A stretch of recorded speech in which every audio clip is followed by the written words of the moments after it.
நடிக்க வந்ததுக்கு அப்புறமா 2006ல் எனக்கு என்ன நடந்துட்டு இருக்குது, எனக்கு எப்படி இவ்வளோ அன்பு கிடைக்குது, இவ்வளோ அன்பு, இவ்வளோ மரியாதை, இப்படி ஒரு இடம் கொடுத்துருக்காங்களே, அப்படி நான் என்ன திரும்பி செய்ய முடியும் அப்படிங்கிற நன்றி உணர்வு தான் அகரம். இந்த அகரம்க்கு எனக்கு வழி காமிச்ச ஞானவேல் அவர்களுக்கு நான் எவ்வளோ நன்றி சொன்னாலும் பத்தவே பத்தாது.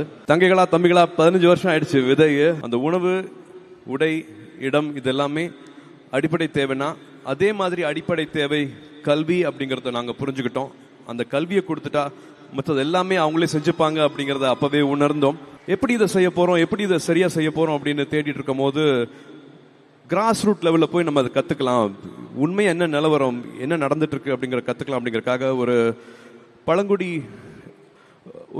ஒரு பள்ளி, அரசு பள்ளிக்கு போய் நம்ம அதை தத்தெடுத்துட்டு உதவிகள் செஞ்சு என்னென்னு கற்றுக்கலாம் அப்படின்னு போய் பார்த்தோம்.